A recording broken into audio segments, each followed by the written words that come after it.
होइन त्यो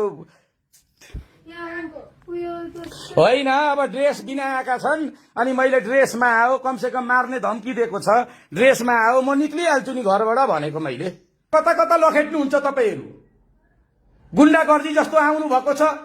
कमसेकम ड्रेस लगाएको पुलिस आउँदैन पक्राउ पुर्जी गर्न पक्राउ पुर्जी देखाउँछ के को लागि हो तपाईहरुले के मजाक सम्झेको छ यो देशलाई त मलाई पक्राउ पुर्जी देखाउनु पर्छ म हेरिहाल्छु नि यहाँबाट हेर्दै छु त म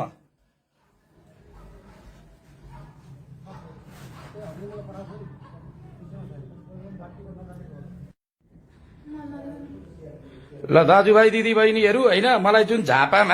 झापा बासिन्दालाई चाहिँ यो गरौ त्यो गरौ भनेर चाहिँ जुन प्रकारले झापाबाट आएको थियो अब यहाँ अब हामी पुलिस हौं भन्छन् अनि यहाँ आएका छन् घरमा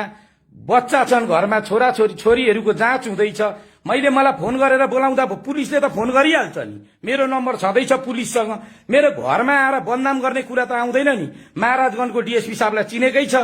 असै साहबलाई चिनेकै छ म फुर्न गइहाल्थे नि मेरो घरमा होइन यसरी हुँदैन दाजु है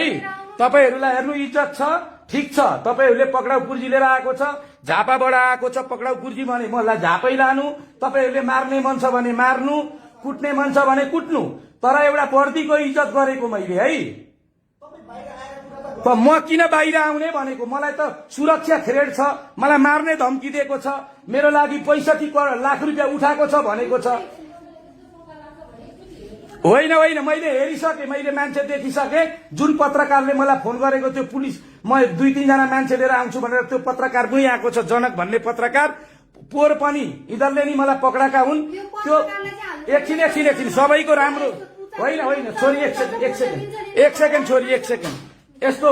तपाईहरुले महाराजगञ्जको चौकीको पुलिससँग त होला नि त तपाईहरुको कोर्डिनेट तपाईहरुले बोलाउनै पर्दैन म आफै आज गइहाल्छु नि तल असै साहब म चिन्छु अनि वेलकम गरेर मलाई के गर्नुपर्ने छ गर्नु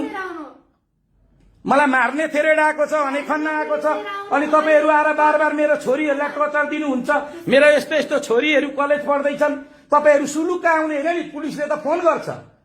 डीएसपी साहबसँग मेरो नम्बर छ सही साहबसँग मेरो नम्बर छ तपाईहरु कुन तरिकाले आउनुहुन्छ भन्नु त यसरी तपाईहरुले मलाई फोन गर्दा भइगयो नि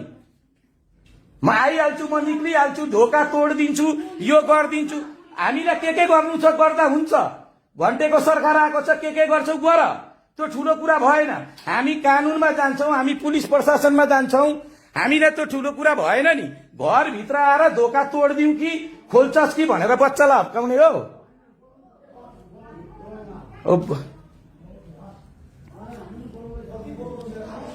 म पुलिस देख्ने मेरो सही साहब म चिनेको छु सही साहब आउने बित्तिकै म निक्लिहाल्छु नि